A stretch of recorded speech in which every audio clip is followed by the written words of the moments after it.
The monitor wasn't just beeping, it was screaming a high-pitched, relentless tear in the sterile silence that signaled a heart battering itself against a ribcage. There was no build-up, no gradual decline, just the sudden, violent thrashing of a man who was technically already dead, fighting the physics of his own collapse.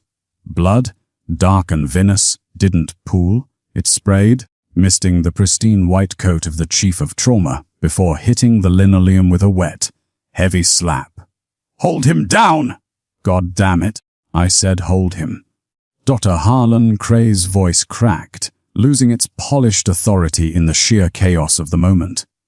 The patient on the table was massive, a landscape of scarred muscle and fresh, ragged shrapnel wounds that chewed through the tactical vest he'd been cut out of. He wasn't sedated. His metabolism was burning through the propofol faster than the IV could drip it. He bucked, the metal railings of the gurney groaning under the torque of his grip. His eyes were wide open, blown pupils swallowing the irises, seeing nothing but some distant, horrific horizon. Talis' jaw didn't flinch. She didn't look at the blood on the floor. She looked at the man's neck. She was 24, with hair the color of dried wheat, pulled back so tight it pulled at her scalp, and hands that were roughened, not by sanitizer, but by years of work on a sprawling, dust-choked ranch in Wyoming before she ever put on scrubs. She stood at the foot of the bed, her small frame seemingly invisible to the wall of white coats surrounding the dying man. "He's in V-fib! Charge to 200!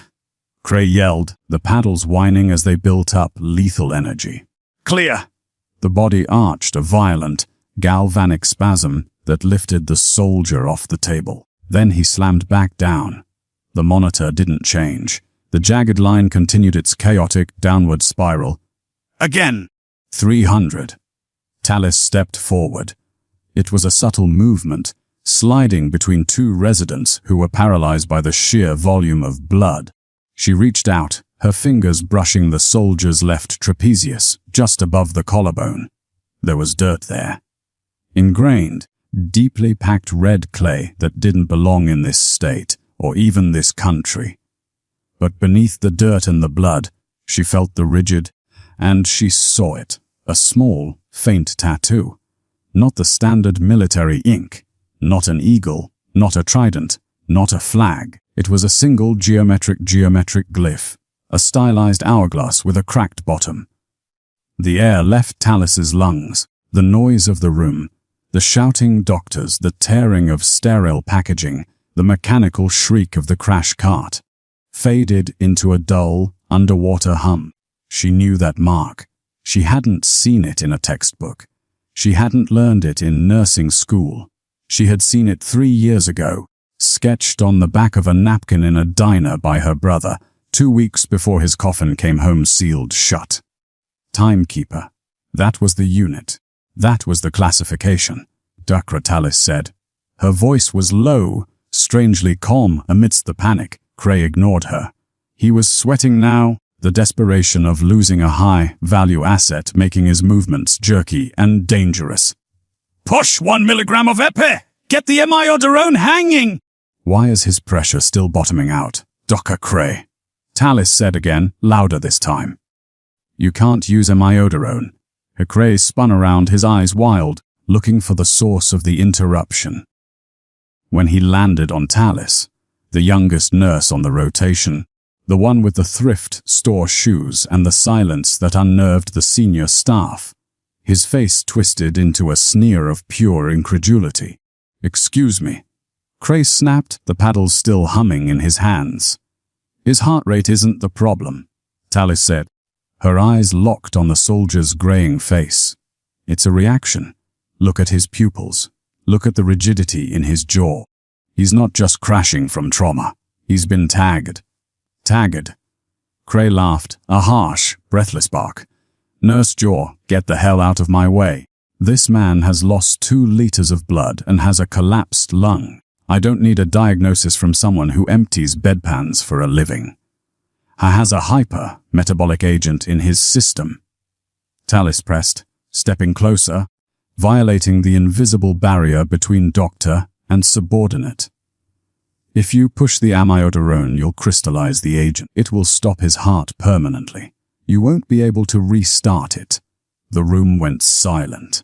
For a second, the only sound was the drowning gurgle of the soldier's breathing. Cray looked at her, really looked at her, and Tallis saw the wall of ego slam down. He didn't see a warning, he saw insubordination. He saw a girl who didn't know her place. Security! Cray barked, turning back to the patient. Remove nurse jaw from the trauma bay. Immediately, 2 large orderlies stepped forward, grabbing Tallis by the arms. They weren't gentle. Wait! Tallis struggled, her heels skidding on the bloody floor. Check his pockets! Check his tags! He's not a regular transfer. He's code-named Verglus. You're killing him. Push the drugs, Cray ordered, ignoring her screaming. Now. The resident hesitated, the syringe hovering over the IV port. He looked at Tallis, then at Cray. The fear of authority won out. He aligned the needle. Tallis watched, helpless. As the plunger moved, she saw the clear liquid enter the tube. She saw it race toward the vein of the man who bore the only symbol that connected her to the truth of her brother's death. The moment that drug hit the soldier's heart, the monitor didn't flatline. It stopped making noise altogether. The soldier's back arched so violently that a strap on the gurney snapped with the sound of a gunshot. His mouth opened in a silent, rictus scream, his veins turning black under the skin as the chemical reaction Tallis had predicted began to tear him apart from the inside. Cray froze, the color draining from his face as the machines flashed a critical, catastrophic error. "What did you do?" Cray whispered, staring at the resident. But Tallis, pinned against the back wall by the guards, knew it wasn't the resident's fault. And she knew that in exactly 60 seconds, the man on the table, the only man who knew the secrets of the timekeeper unit, would be gone forever, unless she did the one thing that would end her career before it had even really begun. The silence that followed the injection was heavier than the screaming had been. It was a vacuum, sucking the oxygen out of the room, leaving only the smell of ozone and the copper tang of imminent death. On the table, the soldier, codename Verglus, wasn't just dying. He was calcifying. The reaction was visible to the naked eye. The veins in his neck, previously bulging with exertion, turned a dark, bruised violet, then black. They stood out against his pale skin like a roadmap of necrosis, branching rapidly from his chest toward his jawline. His back was still arched, locked in that impossible, rigid bow, his muscles seizing with such violent intensity that the remaining leather restraints creaked, stretching to their breaking point. Dr. Cray stood frozen, the empty syringe still dangling from the port in the IV line.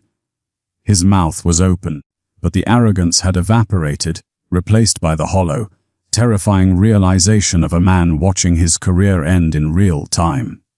He stared at the monitor, which was no longer displaying a heart rhythm. It displayed a flat, digital error code IMPDNCERR. "No," said GNL. He's rigid." The resident, Dr. Oren Pike, whispered. Pike was a thin, nervous man with thick, wire-rimmed glasses that were currently sliding down a nose slick with sweat. He reached out to touch the patient's chest and recoiled instantly. "He's burning up. The skin temp is spiking. It's like touching a radiator." "Get him back!" Cray finally screamed, his voice cracking into a high, hysterical pitch. "Resume compressions!" "Don't just stand there! You can't compress stone!" Tallis shouted. She didn't wait for permission. The 2 orderlies holding her were staring at the body, their grip slackening in the face of the grotesque transformation. It was the only opening she needed. Tallis twisted her body, dropping her weight and driving her elbow back into the solar plexus of the guard on her right. He doubled over with a wheeze. Before the second guard could react, she spun, shoving him hard against the supply cabinets. Glass vials shattered, raining down like hail, She wasn't fighting for her safety. She was fighting for the timeline. Get away from him. Cray lunged at her as she sprinted toward the crash cart, but he was slow, clumsy with panic. Talis didn't aim for the defibrillator. She aimed for the bottom drawer, the one rarely opened during a standard trauma code. Her hands, usually steady, were trembling, but her movements were precise. She grabbed 3 ampoules of sodium bicarbonate and a large bore syringe. Security! Stop her! Cray bellowed, but the room had descended into anarchy. The nurses were backing away. The other residents were paralyzed. The hierarchy, the god-complex structure of the surgical wing, had fractured the moment the patient's blood turned black. Talis reached the bedside. The heat coming off the soldier was physical, a wave of feverish energy that hit her face like an open oven door. His jaw was clamped shut so tight she could hear his teeth grinding, threatening to shatter. Pike, give me the line! Talis ordered. Doctor? Pike looked at Cray, then at the dying man, then at Talis. He saw the black veins creeping up the soldier's neck, reaching the jaw, aiming for the brain. If that darkness reached his temporal lobe, the neurochemical storm would liquefy his cognitive centers.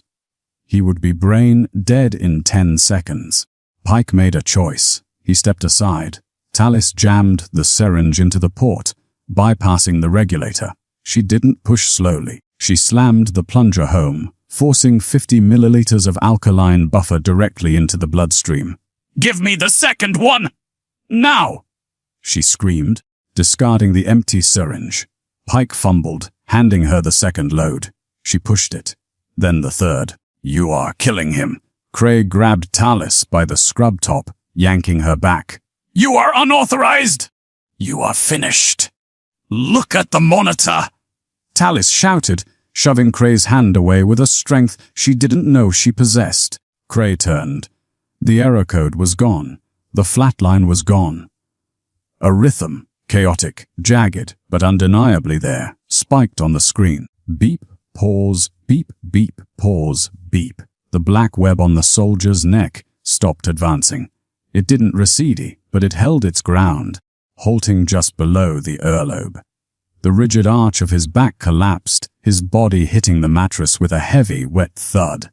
He wasn't safe, but the chemical firestorm had been doused. For 5 seconds, the only sound in the room was the ragged, tearing gasps of the soldier sucking air into his lungs. Then, the double doors of the trauma bay burst open. It wasn't more hospital security. 3 men entered. They moved with a fluidity that made the doctors look like stumbling children. They wore plain clothes, dark tactical pants, gray heavy knit sweaters, no insignias, but the energy they brought into the room was heavier than gravity.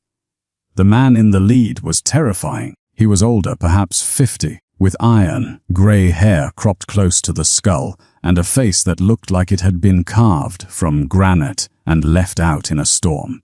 A thick, ropey burn scar curled up from his collar, wrapping around the left side of his neck and disappearing behind his ear. This was Sergeant Major Kylan Voss. He didn't look at Dr. Cray. He didn't look at the machines. He looked directly at the soldier on the table. "Clear the room," Voss said. His voice wasn't loud. It was a low rumble, barely above a whisper, but it carried an absolute, non-negotiable weight. "Excuse me." Cray stepped forward, trying to salvage his authority, straightening his blood-spattered coat. "This is a sterile trauma bay. I am the chief of surgery. You can't just walk in here and—" Voss moved. It was a blur. One moment he was at the door, the next he was inside Cray's personal space, looming over the doctor. Voss didn't touch him. He simply stared down with eyes the color of dirty ice. I said. Voss repeated, "Clear the room." Now, the residents scrambled. The nurses fled. The orderlies who had been restraining Talis backed away, hands raised. Cray looked around, his face flushing crimson. "I will be calling the administration. I will have the police here in 5 minutes." He turned to glare at Talis. "And you? You're fired." Don't think for a second you're walking away from this. You assaulted a staff member and practiced medicine without a license. You're done." The Cray stormed out, the doors swinging violently behind him. The room was suddenly quiet, save for the beep of the monitor and the soldier's breathing. Talis stood by the bed, her hands shaking as the adrenaline crash began to hit her. She looked at the door, expecting to be thrown out next. "Not you," Voss said. He turned his gaze to her. It was a dissecting look, scanning her from her cheap shoes to her blood-speckled scrubs. He looked at the empty vials of sodium bicarbonate on the floor. Then he looked at the soldier's neck, at the fading black veins. "You stopped the Chimera reaction," Voss said. "It wasn't a question. I neutralized the pH," Talis said, her voice trembling but defiant. He was given a stimulant that reacted with the amiodarone. It created a crystallization in the vascular system. Voss walked closer, stepping over the debris on the floor. He stopped 2 feet from her. He smelled of rain and gun oil. "Standard medical training doesn't cover Chimera agents," Voss said quietly. "And it certainly doesn't teach you to recognize the deployment mark of a timekeeper unit." He gestured to the faint tattoo on the soldier's shoulder. Talis swallowed hard. "I recognized the symptoms." "No," Voss said. "You recognize the man, or what he is." He leaned in slightly, his eyes narrowing. "No one," Talis lied. "Dr. Cray is going to destroy you," Voss said, stating it as a simple fact. "He will have your license revoked by morning. He will likely press charges for assault. Your life as a nurse is over." He paused, looking down at the unconscious soldier. "But Verglus is alive, which means we have a problem." Voss looked back at Talis. "Because he can't stay here. And now that you've touched him, neither can you." The soldier on the table groaned, his eyes fluttering open. They were bloodshot, unfocused, rolling wildly in his head. His hand shot out, gripping Talis's wrist with crushing force. "Code." The soldier rasped, blood bubbling between his teeth. "Code breaker va," or stiffened. The monitor began to beep faster again. Not a cardiac arrest this time. Panic. The words code breaker hung in the air, heavier than the antiseptic scent of the trauma bay. Verglus, the man who was supposed to be dead, slumped back against the blood-slicked mattress, his grip on Talis's wrist faltering, but not releasing. His breathing was shallow, a wet, rattling sound that indicated his lungs were filling with fluid again. "Sjeet." Major Voss didn't look at the patient. He looked at Talis. The intensity of his gaze felt like a physical weight, pressing the air out of her lungs. "What did he call you?" Voss asked. His voice dropped an octave, losing the command tone and entering a register of dangerous curiosity. "I don't know," Talis stammered, her heart hammering against her ribs. She tried to pull her wrist free, but even unconscious, the soldier's strength was unnatural. "He's delirious. The Chimera agent causes hallucinations, neurosynaptic misfires." "He didn't say mother," Voss countered, stepping closer. "He didn't say help," he said code breaker. The doors swung open again. This time Dr. Cray didn't come alone. He was flanked by 2 hospital security guards and a uniformed police officer, his hand resting on the holstered taser at his hip. Behind them, a second man from Voss's unit slipped in, closing the door and locking it with a quiet, decisive click. The new arrival was jarring to look at. He was tall, lanky, and moved with a disjointed, predatory grace. His skin was pale, almost translucent, revealing the blue roadmap of veins beneath his eyes. But it was his hands that drew the eye. His left hand was wrapped in black compression tape, tremor shaking violently until he hooked his thumb into his tactical vest to still it. "Situation, boss." The pale man rasped. His voice sounded like gravel grinding in a mixer. "Perimeter, Thorn," Voss ordered, not looking away from Talis. "Nobody comes in. Nobody leaves." Dagon Thorn nodded, his mismatched eyes, one dark brown, the other a clouded, milky blue, scanning the room for threats. He moved to block the police officer, his posture relaxed but radiating lethality. "Officer," Cray shouted, pointing a shaking finger at Tallis. "That woman is to be arrested immediately. Assault practicing without a license and endangerment of a patient. I want her in cuffs, and I want these men removed from my OR." The police officer stepped forward, hand on his belt. "Ma'am, step away from the patient."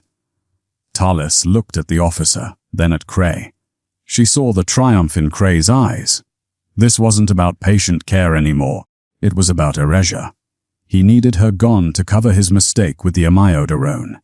If she left now, Verglas would die, and her testimony would be buried under a mountain of malpractice suits. "He's unstable," Tallis said, her voice shaking but her feet planted. "If I let go, his pressure drops.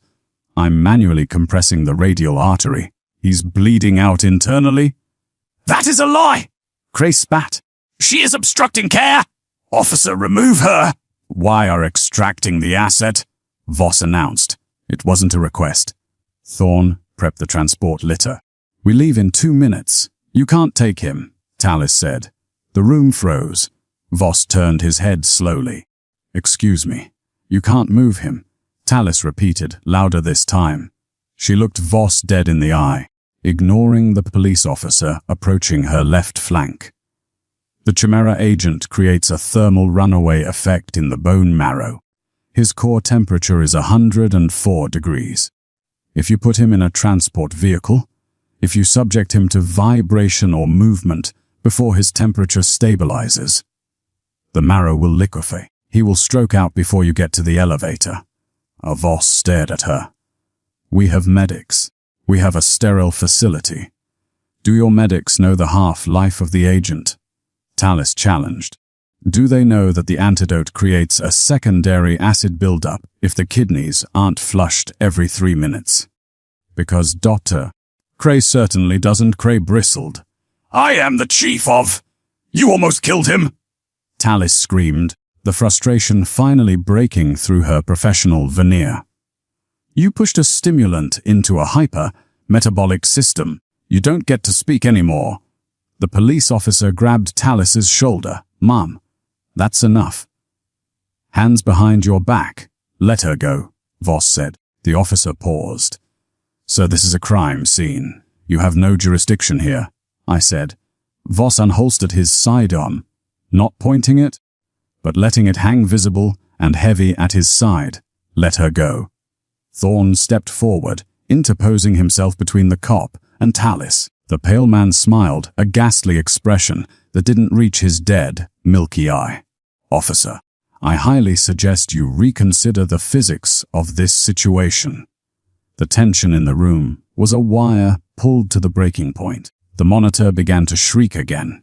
Verglas was seizing. He's crashing! Tallis shouted, ripping her arm free from the hesitant officer. "Thorne! I need ice! Saline ice! Now! Pack his axilla and groin!" "We have to drop the temp." Thorne didn't wait for Voss's order. He moved, tearing open the freezer unit in the corner of the trauma bay. Cray yelled, "That is hospital property!" Tallis ignored him. She grabbed a liter of cold saline, spiked the bag and hung it. "Voss, "Hold his legs! If he thrashes, he'll dislodge the clot." For a second, the hierarchy of the world suspended itself. The sergeant major of a tier, 1 unit looked at the 24-year-old nurse from Wyoming. He saw the sweat on her brow, the blood on her hands, and the absolute, unshakable certainty in her eyes. He made a choice. Voss holstered his weapon and grabbed the soldier's legs, pinning them with massive, hydraulic strength. "Thorne, get her the ice." "You are making a mistake," Cray hissed, backing away as Thorne dumped bags of frozen saline onto the gurney. "I will have the National Guard here. I will have the FBI. You do that," Voss growled, not looking up. Tallis worked. She stripped the blankets off Verglas, packing the ice packs against his burning skin. She adjusted the flow rate of the cooling fluids. She checked the pupil response. "Come on," she whispered, her hand resting on the soldier's chest, feeling the terrifying heat radiating through his ribs. "Don't you quit. Not after I saved you." Slowly, agonizingly, the seizure stopped. The heart rate on the monitor dropped from a lethal 180 to a manageable 130. The temperature gauge inched down. Talis exhaled a long, shaky breath. She looked up and found Cray watching her. The look on his face wasn't relief. It was pure, distilled hatred. She had just proven him incompetent in front of witnesses, in front of the police, in front of special operations. She had saved the patient. But she had sealed her own fate. "You're done, Jaw," Cray said quietly, his voice cutting through the mechanical hum of the room. "You realize that? You walk out of this room, you never work in medicine again. I'll make sure you can't even get a job as a vet tech." Talis looked at her hands. They were trembling now. She thought of the ranch, of the debt, of the years of study, of the crushing weight of being the one who survived when her brother didn't. She looked at Verglas. The tattoo on his shoulder seemed to pulse. "I know," Talis whispered. Voss straightened up. He looked at the monitor, then at Talis. The calculation in his eyes had shifted. He wasn't looking at an recence anymore. He was looking at a resource. Voss said, "Prep the extract. We move in 5. Boss," Thorn asked. She said movement kills him. "She's coming with us," Voss said. Talis froze. "What?" "You just lost your job," Voss said, his face hard as stone. "And you know too much about this unit. You're not staying here." "I can't just leave," Talis protested. "I have a life. I have nothing." Voss cut her off. He gestured to Cray, who was frantically typing on his phone in the corner. "In 5 minutes, this building will be swarming with federal agents who answer to men who want Verglas dead. You stay, you go to prison, or you disappear." He extended a hand. It was scarred, calloused, and demanding. "You want to save him?" Voss asked. "Then you finish the job." The exit wasn't like the movies. There were no smoke grenades, no suppressive fire, no screaming tires. It was a terrifyingly efficient dismantle of reality. One moment, Talis was standing in the trauma bay, the fluorescent lights buzzing over the wreckage of her career. The next, she was moving. Thorn didn't ask the police officer to move. He simply stepped into the man's personal space with a speed that blurred the air, applying a single, precise pressure point to the junction of the neck and shoulder. The officer's knees buckled, his eyes rolling back as he crumpled silently to the floor. "Move," Voss commanded. Talis grabbed the ambu bag, squeezing air into Verglas's lungs as they ran. The gurney rattled violently over the threshold, every vibration sending a spike of fear through her. Movement kills him. They hit the loading dock, just as the wail of sirens began to bleed into the night air. A black, unmarked Sprinter van was waiting, rear doors gaping open like a hungry mouth. "Easy!" Talis screamed as they lifted the heavy frame of the soldier. "If you jar him, the marrow releases more calcium. You'll turn his blood to cement." They slid him in. Voss grabbed Talis by the back of her scrubs and hauled her up into the dark, metal belly of the van. The doors slammed shut, sealing them in a sudden, suffocating gloom illuminated only by the red tactical lights on the interior walls. "Thorn, drive," Voss barked. "Keep it under 40. Avoid potholes. If you hit a bump, he dies." The engine growled, a low-frequency thrum that vibrated through the floorboards and straight into Talis's knees. She fell to her knees beside Verglas, her hands flying over his body, checking lines, checking pulses. The van lurched forward. "Stabilize him," Voss ordered, looming over her in the cramped space. "I'm trying." Talis snapped back, sweat stinging her eyes. "Hold the flashlight steady." She wasn't a soldier. She wasn't a spy. But as the van navigated the back alleys of the city, evading the grid of approaching police cruisers, Talis' jaw felt a strange, cold familiarity settle over her. This wasn't the sterile chaos of the ER. This was the dirt, floor panic of the ranch during a blizzard, keeping a foal alive when the power was out and the roads were buried. This was the suppressed strength of a girl who had learned early that help wasn't coming, and that tears were a waste of hydration. "Pressure is dropping," Tallis announced, her voice flat. "The vibration is accelerating the reaction. I need to cushion his spine." She looked around the tactical van. There were weapons racks, ammo crates, satellite radios. Nothing soft, nothing forgiving. Tallis demanded, looking at Voss. "What?" "Give me your damn coat." Voss didn't hesitate. He stripped off his heavy tactical jacket. Tallis grabbed it, bunching it up.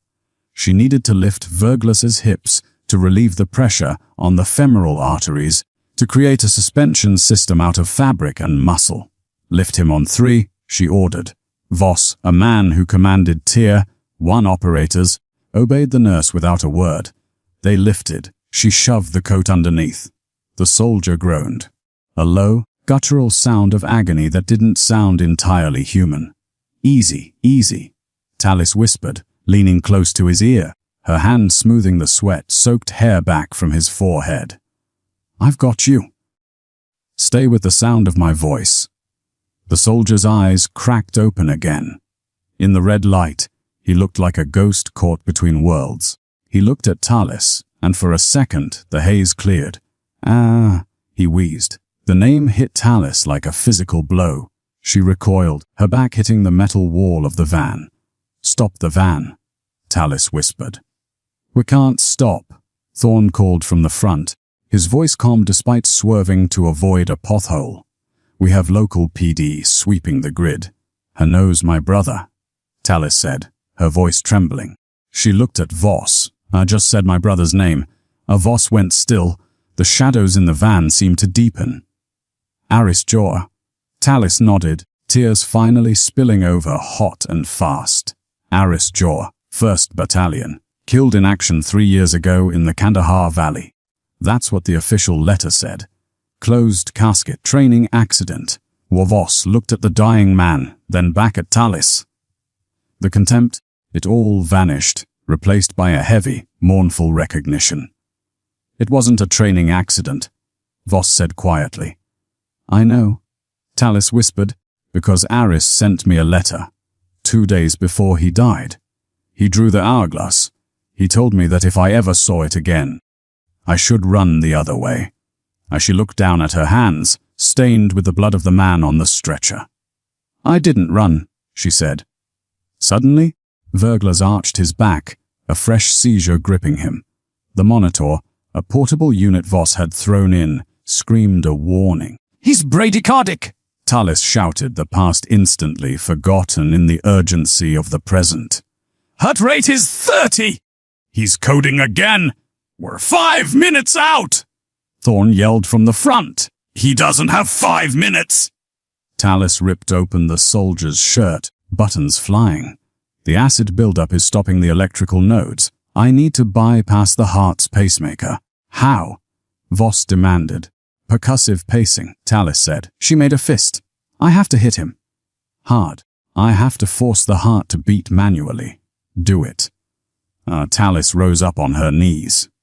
She looked at the chest of the man who knew her brother, the man who held the secrets of a war she wasn't supposed to know existed. She thought of Aris. She thought of the empty casket. She brought her fist down. "Nothing, come on!" She struck again, harder, driving her knuckles into the sternum. Thump. The monitor beeped once. A lonely, isolated tone. Again. Voss yelled. Tallis struck him with everything she had, a rhythmic, violent assault on death itself. She wasn't just hitting a patient. She was hitting the silence that had swallowed her family. She was hitting the lies. Thump. Thump. Beep. Beep. The rhythm caught. Weak, thready, but real. Tallis slumped back, gasping for air, her hand throbbing. The van slowed, turning onto gravel. The sound of crunching stones signaled the end of the road. "We're here," Thorne said. The back doors opened, but it wasn't a hospital. It was an aircraft hangar, vast and hollow, smelling of jet fuel and rain. Voss jumped out, then turned to help pull the stretcher. He stopped, looking at Talis, who was still kneeling beside the soldier, her energy spent. "You didn't run." Voss repeated her words, his voice rough. "You should have." He reached in and grabbed her arm, pulling her out of the van and onto the cold concrete. "Welcome to the ghost roster," Voss said. "You're dead to the world now, just like him." The hangar wasn't empty.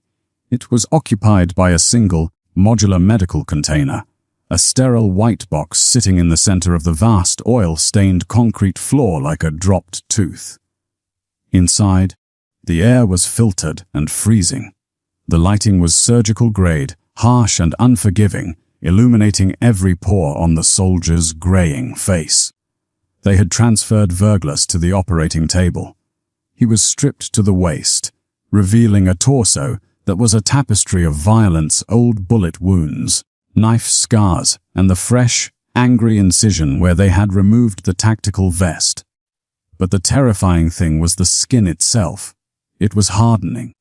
The Chimera agent wasn't just heating him up, it was seizing his collagen, turning his dermis into a rigid shell that would eventually suffocate his internal organs.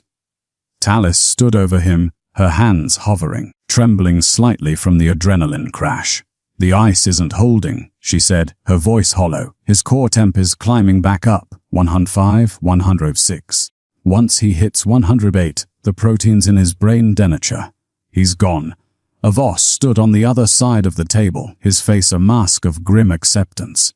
He was stripping a fresh IV kit, his movements efficient, but lacking the frantic energy of the hospital. He knew the odds. "We have the neutralizer," Torn said, stepping forward from a metal cabinet. He held up a vial of thick, amber liquid, but the protocol says it requires a dialysis filter. "We don't have a machine." "If you push that into him without filtration," Talis said, looking at the vial, "the chemical shear will shred his kidneys. He'll bleed out internally in minutes." "It's that or the fever cooks his brain," Voss said. "Make the call, Jaw." Talis looked at the soldier. She looked at the tattoo of the broken hourglass. "There is another way," she said. The room went quiet. The hum of the portable generator seemed to get louder. "In the 1950s, Talis said, her eyes fixed on Verglus's chest, before bypass machines were perfected, surgeons used cross-circulation. They used a donor, a human pump. Voss stopped what he was doing. "You want to link your circulatory system to his." "I'm O negative," Talis said. "Universal donor. But more importantly, I have a healthy liver and kidneys. If we shunt his blood through me, I can filter the toxicity while you push the neutralizer. My system takes the hit. His system gets the cure." "Absolutely not," Voss said immediately. "The Chimera agent is a neurotoxin. Even diluted, it will attack your nervous system. It causes permanent nerve damage, peripheral neuropathy, tremors." He looked at her hands, her strong, capable, ranch work hands. "You're a nurse," Voss said, his voice dropping to a low, intense rumble. "Your hands are your life. You do this and you will never hold a scalpel again. You might not even be able to hold a pen without shaking." Talis looked down at her hands. She thought of the years of study, the late nights, the dream of eventually going to med school, of becoming the doctor Cray never was. She thought of the life she had built to escape the emptiness of the ranch. Then she looked at Verglus. She saw the way his jaw was set, even in unconsciousness. She saw the ghost of her brother in the way he carried his scars. If this man died, the truth about Aris died with him. The Timekeeper unit would remain a shadow, and her brother would remain a training accident. "My brother," Talis whispered. "Did he suffer?" Voss hesitated. He looked at Thorn, then back at Talis. "Yes." The word hung in the cold air. "Then I'm not letting him go," Talis said. She rolled up the sleeve of her scrub top, exposing the pale skin of her inner arm. "Hook me up." "Talis," Voss warned. "There is no coming back from this. You sacrifice your career right here, right now? For a man you don't know. I know his code name, she said, her voice steady, though her heart was breaking. And I know he came back for a reason. As she climbed onto the narrow gurney beside the dying soldier, it was tight. Their shoulders touched, one burning with lethal heat, the other cold with fear. Voss didn't argue again. He respected the cost too much to cheapen it with debate. He prepped the lines, 2 large bore catheters, one in Verglas's femoral artery, one in Talis's, another set for the return flow. Thorn, push the neutralizer on my mark, Voss ordered. He looked at Talis. Bite down on this. He handed her a thick roll of gauze. She placed it between her teeth. Initiating cross-circulation, Voss said. 2. He opened the clamps. The pain was immediate and absolute. It wasn't a sharp pain. It was a heavy, sickening wave of wrongness. She felt the hot, toxic blood of the soldier flood into her vein, a river of fire moving up her arm, slamming into her chest. Talis gasped, biting hard into the gauze to stifle a scream. Her vision blurred. The metallic taste of the chimera agent hit the back of her tongue instantly. Heart rates are sensing, Thorn called out, watching the monitor. Filtration is active. Talis turned her head to the side. She looked at Verglas. The color was returning to his face. The rigid stone-like texture of his skin was softening. The heat was leaving him and entering her. Her arm began to spasm. The fingers of her left hand curled into a claw, locking up as the neurotoxin hit the nerve endings. She tried to open them, but the signal didn't go through. Tears leaked from the corners of her eyes, hot and salty. She could feel the damage happening.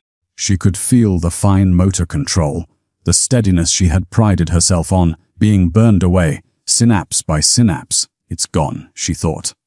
My future, it's gone. But as the fire ravaged her nerves, Verglas took a breath, a deep, clear, unobstructed breath. His eyes opened, not rolling wildly this time, but sharp, clear as a glacier. He turned his head. He was inches from her face. He saw the tubes connecting them. He saw the sweat on her face, the agony in her eyes. He saw her clawed, trembling hand. He knew exactly what she was doing. He didn't speak. He couldn't. But he reached out with his right hand, the one that wasn't calcified, and covered her trembling fist with his own. He squeezed, an anchor in the storm. Clear, Thorn said softly. Toxin levels are negligible. He's stable. Voss clamped the lines. He pulled the needles. Talis spat out the gauze. Gasping, her body shivering violently, she tried to push herself up, but her left arm collapsed under her weight. It was numb, alien, buzzing with a static that she knew would never fully go away. Voss helped her sit up. He checked her pulse, then held up her left hand. It was shaking, a rhythmic, coarse tremor that didn't stop. I told you, Voss said quietly. Talis cradled her ruined hand against her chest. She looked at Verglas, who was watching her with an expression of profound, shattered gratitude. Is he safe? She asked, her voice raspy. He's safe, Voss said. Then it was worth it, she lied. But as she looked down at her trembling fingers, the grief hit her harder than the toxin. She had saved the soldier. She had saved the truth. But the young nurse who had walked into the trauma bay that morning was dead. The dawn didn't break. It bruised the sky, a deep, hematoma purple, blood into the horizon, as the black sprinter van idled in the shadows of the hospital's loading dock, the same place where Talis's life had fractured only hours before. Inside the van, the silence was different. It wasn't the silence of tension, but of aftermath. Verglas was conscious. He lay propped up against the metal wall, a thermal blanket draped over his shoulders. His color had returned, the deathly gray replaced by the pale exhaustion of a survivor. He watched Talis with an intensity that made her skin prickle. Talis sat opposite him. She held her left hand in her right, trying to still the tremor. It was a coarse, rhythmic shaking, a neurological metronome ticking away the seconds of a future she could no longer inhabit. Her thumb twitched uncontrollably. The fine motor control required to suture a vein or insert a catheter was gone. "You traded your hands for my life," Verglas said. His voice was gravel, wrecked by the scream he had held inside, but it was steady. "I traded them for the truth," Tallis corrected, her voice barely a whisper. She didn't look up. She couldn't bear to see the gratitude in his eyes. It felt too expensive. "Aris," the soldier said softly. Tallis froze. He was the radio operator. Verglas continued, the words coming slow and deliberate. "We were pinned in the Peck Valley. Ambush, 600 to 4. We needed air support, but the comms were jammed. Aris left cover. He climbed the ridge to get a signal." Tallis closed her eyes, tears leaking hot and fast. "He told me he was safe. He told me he sat at a desk." "I lied to protect you," Verglas said. He took 3 rounds to the chest. "But he got the signal out. He saved the whole team. He saved me." The soldier leaned forward, wincing as his stiffened muscles protested. "I didn't come back to die on a table, Tallis. I came back to find you. To tell you that he didn't die for nothing." The grief hit her then, not as a sharp stab, but as a heavy, settling weight. It was the closure she had chased for 3 years, delivered in the back of a tactical van by a man who should be dead. "Time to go," Voss said from the driver's seat. His voice was devoid of sentiment, but he didn't turn around. He gave them the privacy of the moment. Tallis nodded. She wiped her face with her shaking hand. "What happens now?" she asked. "You go back inside," Voss said. "You face the music, and you trust the protocol." Tallis stepped out of the van. The cold morning air bit through her thin scrubs. She felt small, fragile, and utterly ruined. She walked up the concrete ramp, the automatic doors sliding open to swallow her back into the sterile beast. She didn't go to the locker room. She went straight to the administration wing. She knew where Dr. Cray would be. He was waiting in the Chief of Staff's office. The glass walls offered no privacy, but at this hour, the hallway was empty. Cray stood behind the mahogany desk, flanked by the same police officer from the night before and a man in a cheap grey suit. Hospital legal counsel. When Tallis entered, Cray didn't shout. He smiled. It was a cold, satisfied expression of a man who had already won. "M's jaw," Cray said, smoothing his tie. "I'm surprised you came back. I assumed you would be halfway to the state line by now." "I'm not running," Tallis said. She hid her trembling left hand behind her back. "Officer," Cray nodded to the cop. "This is the individual. Assault, theft of controlled substances, gross negligence resulting in, well, we assume the death of the patient since the body is missing." The officer stepped forward, handcuffs rattling on his belt. Tallis' jaw.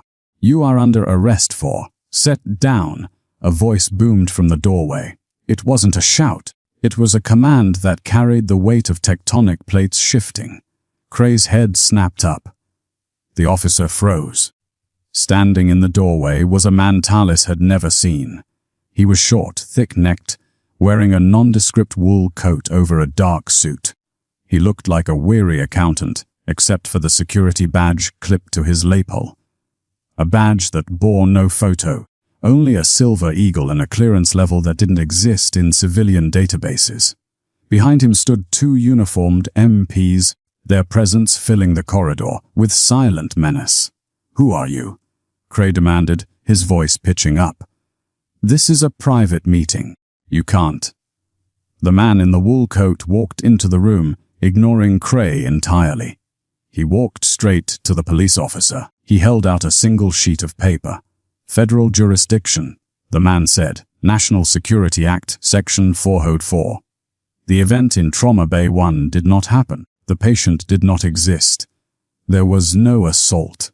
The officer looked at the paper, then at the man's badge. He paled. He holstered his cuffs, tipped his cap to Tallis, and walked out of the room without a word. "Now wait a minute!"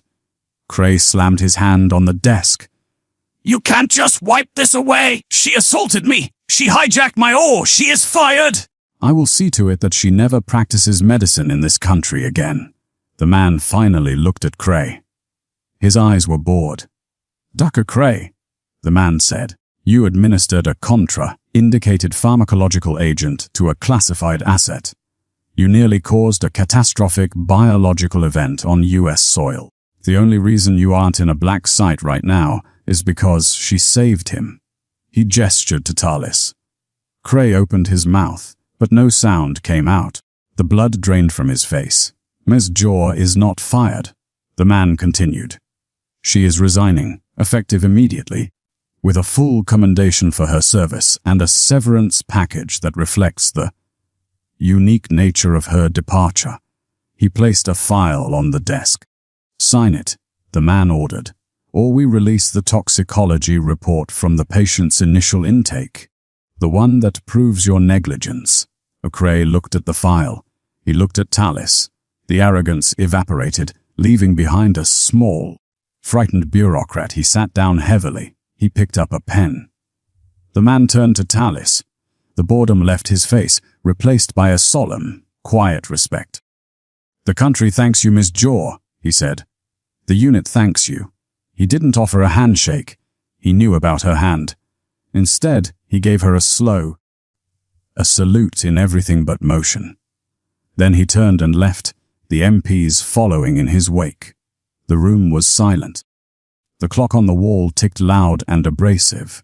Cray signed the paper. He slid it across the desk. He wouldn't look at her. Talis picked up the resignation form. It was her freedom. It was her vindication. But as she reached for it, her left hand came into view. It was shaking violently, the spasms jerking her fingers in a cruel, uncontrollable dance. She had to use her right hand to steady it just to hold the paper. She looked at Cray. He was staring at her hand. He saw the cost. He saw the ruin of her surgical dreams. And for the first time, she saw shame in his eyes. Talis didn't speak. She didn't need to. She took the paper, turned her back on the man who had tried to destroy her, and walked out of the office.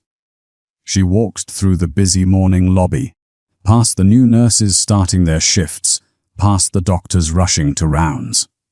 They were part of a world she had just been exiled from. She walked out the front doors into the blinding morning sun. She was free. She was vindicated. She looked down at her hand. It was still shaking. She had won the battle. But the war had taken its toll. The Wyoming wind didn't care about the past. It tore across the high plains with a biting, indifferent cold that found every gap in the barn wood and every old fracture in a human bone. Talis Jaw stood by the fence line, the heavy leather gloves protecting her hands from the rusted barbed wire, but doing nothing to stop the shaking. It had been 6 months. The winter had come early to the ranch, burying the memories of the city, the hospital, and the sterile white lights under 3 feet of snow. Talis adjusted the collar of her canvas coat. Her left hand, hidden inside the glove, was vibrating. It was a constant, rhythmic hum, a neurological static that never turned off. She couldn't thread a needle anymore. She couldn't hold a scalpel. Even pouring coffee required a two-handed grip and a moment of focused, deliberate breathing. The career she had spent 6 years building was gone, dissolved in the bloodstream of a man she would likely never see again. But the ranch was still here. The horses still needed feeding. The fences still needed mending. The work didn't require steady hands, it required a steady will. And Talis had plenty of that left. A truck crunched up the long gravel driveway, the sound distinct against the howling wind. It wasn't a local truck.